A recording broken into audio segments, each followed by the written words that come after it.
Hello everyone, welcome to Wow IAS Current Affairs section. In this video we shall be discussing about current affairs for 29 जुलाई 2020. आज के हमारे topics रहेंगे TTSZ यानी Tuting Tidding suture zone. Second one is ammonia pollution in Yamuna bank. Third topic is green AG project या green agriculture project. Fifth topic is pre packs and insolvency regime. And last one is report of the all India tiger estimation 2020. So हम आज की अपनी video को start करते हैं with our first topic. The topic is Tuting Tidding suture zone.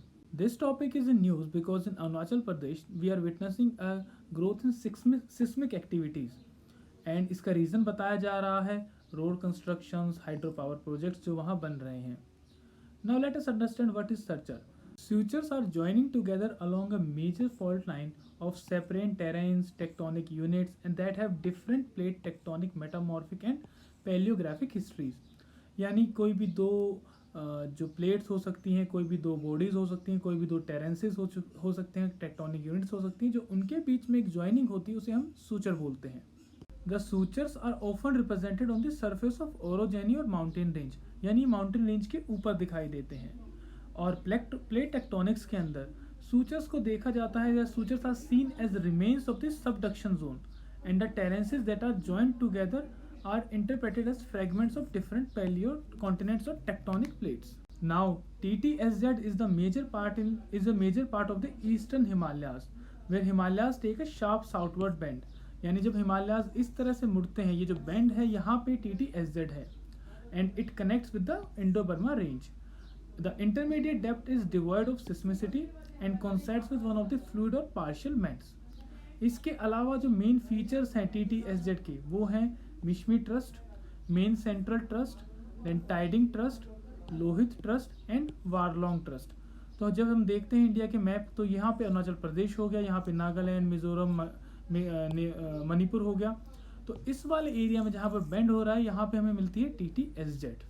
Now let us see what are the various causes for seismic activities in the TTSZ.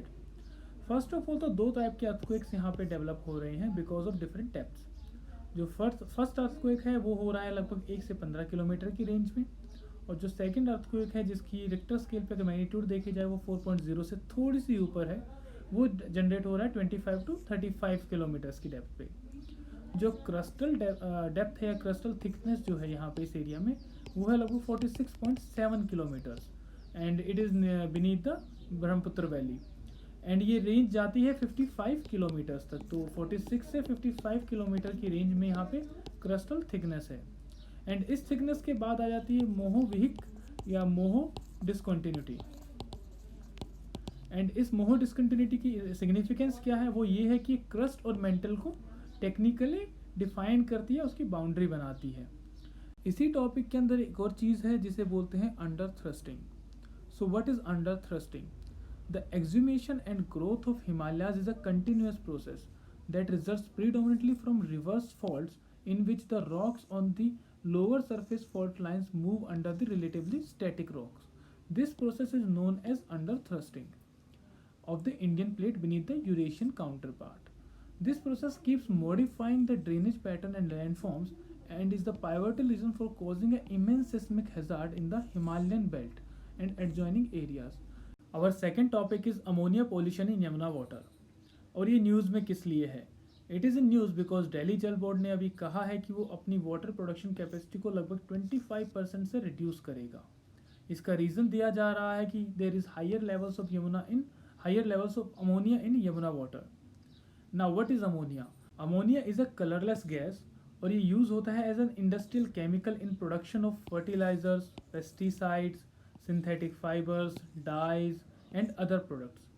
Environment में ये naturally भी मिलता है एंड ये नेचुरली आता है by break down of organic matter and may also find its way to ground and surface water sources through industrial effluents और through contamination by sewage.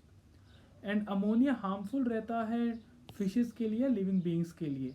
सो अगर अमोनिया का लेवल 1 ppm से ज़्यादा हो तो it is toxic to fishes, और humans अगर इसको लॉन्ग टर्म में कंज्यूम करते हैं with a level of 1 ppm then it may cause damage to internal organs.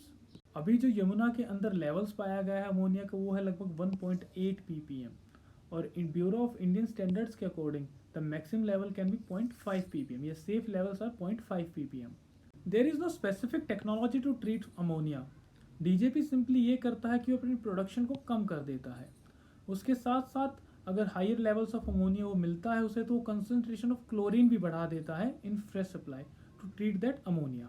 Long term solution to this problem can be, first of all there should be guidelines against dumping harmful waste into the rivers. Second है untreated sewage को water में enter ना करने दिया जाए. और तीसरा है maintaining a sustainable minimum flow that is known as ecological flow. If we define the ecological flow, it is the minimum amount of water that should flow throughout the river at all times to sustain underwater and estuarine ecosystem and human livelihoods and for self-regulation. The lack of minimum ecological flow also means an accumulation of other pollutants. हमारा next topic है green AG project, या जिसे हम कह सकते हैं green agriculture project. It has been launched by government of India and इसका objective है to reduce emissions from agriculture and ensure sustainable agricultural practices. इस प्रोजेक्ट को डिज़ाइन किया गया है to achieve multiple global environmental benefits with at least 1.8 million hectares of land in 5 landscapes with mixed land use types. The objective of Green AG project is that to bring at least 1,04,070 hectares of farm under sustainable land and water management. It will ensure that 49 million carbon dioxide equivalent is sequestered or reduced through sustainable land use and agricultural practices. अब इसके अंदर agencies कौन सी involve है. First one is green environment facility, और India की तरफ से इसको इम्प्लीमेंट करने वाली एजेंसी का नाम है department of agriculture, corporation and farmers welfare. Other key players involve in its implementation are FAO, food and agriculture organization of UN, and environmental ministry MOEF and CC. अभी इस प्रोजेक्ट को launch किया गया है 5 states के अंदर, और जो उनके लैंडस्केप हैं जो उसमें इन्वॉल्व किए गए हैं उनका नाम भी इस टेबल के अंदर आपको दिख जाएगा. फॉर एग्जांपल मध्य प्रदेश के अंदर है चंबल लैंडस्केप, मिजोरम के अंदर है धामपा लैंडस्केप, उड़ीसा के अंदर है सिंपलीपाल लैंडस्केप, राजस्थान के अंदर है desert national park landscape, and last one is Uttarakhand Corbett Rajaji landscape. Our fourth topic is pre packs and insolvency regime. And it is in news because Ministry of Corporate Affairs is now looking it to include pre-packs under the current insolvency regime to offer faster insolvency solutions. अब pre-pack होता क्या है? A pre-pack is an agreement for the solution of debt of a distressed company through an agreement between secured creditors and investors instead of public bidding process. The system is popular in UK, Europe for over a past decade. So India भी अब इसको implement करने की कोशिश कर रहा है. So what is the need for pre PACS? Pre pack की नीड इसलिए है बिकॉज जो अभी प्रोसेस है कॉर्पोरेट इंसॉल्वेंसी रेजोल्यूशन प्रोसेस, वो काफ़ी स्लो है. It requires about 330 days for initiation of insolvency. उसके अंदर होता क्या है कि एक ओपन ऑक्शन बिड निकाली जाती है जिसमें क्वालिफाइड इन्वेस्टर्स पार्टिसिपेट करते हैं फॉर द डिस्ट्रेस्ड कंपनी. उसके बाद उसके वो NCLT के पास जाता है, then process is initiated. But अगर प्री पैक्स अलाउ किया जाता है तो उसमें क्या होगा कि फाइनेंशियल क्रेडिटर्स डायरेक्टली बात कर सकते हैं पोटेंशियल इन्वेस्टर्स के साथ, एंड अगर वो अप्रूव हो जाती है, वो बीच में एग्री कर जाते हैं, then they need an approval from NCLT. And इस प्रोसेस में लगभग 90 दिन का टाइम दिया जाएगा ताकि सारे के सारे स्टेक होल्डर्स के बीच में फेथ बना रहे सिस्टम के लिए, और ये जो प्रोसेस है ये जल्दी कंप्लीट किया जा सके. वो बिडिंग प्रोसेसेस या वो इंसॉल्वेंसी प्रोसेसेस जिसमें 90 दिन से ज़्यादा लग रहे हैं वो नॉर्मल CIRP रूट के थ्रू ही इंसॉल्वेंसी प्रोसेस में जाएंगे.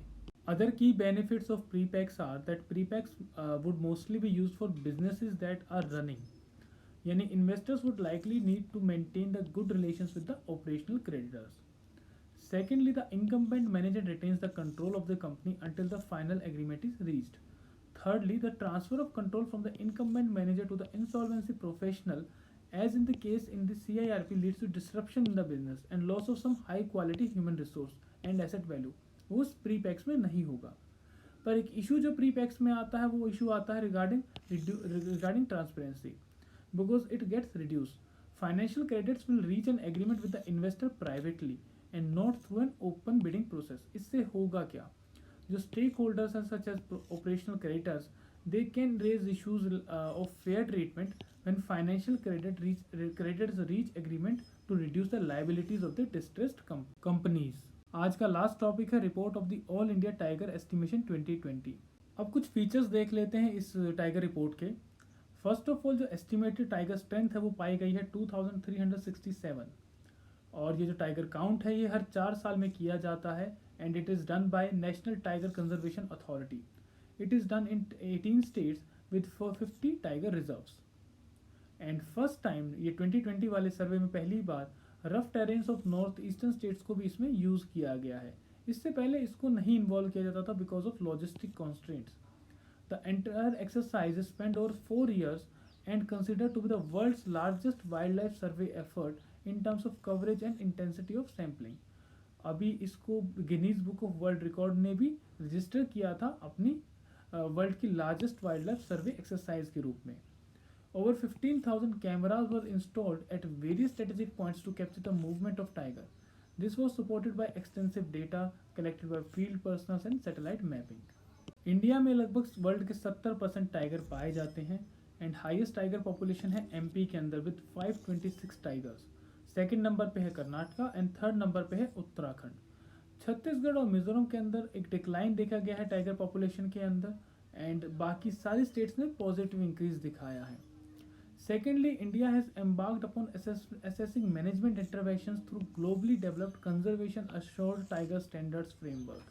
This framework will now be extended to all 50 tiger reserves across the country.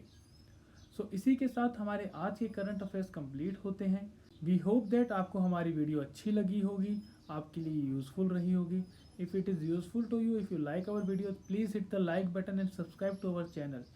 Also, you can download PDF of this video from our Telegram channel. Thank you very much and have a very nice day.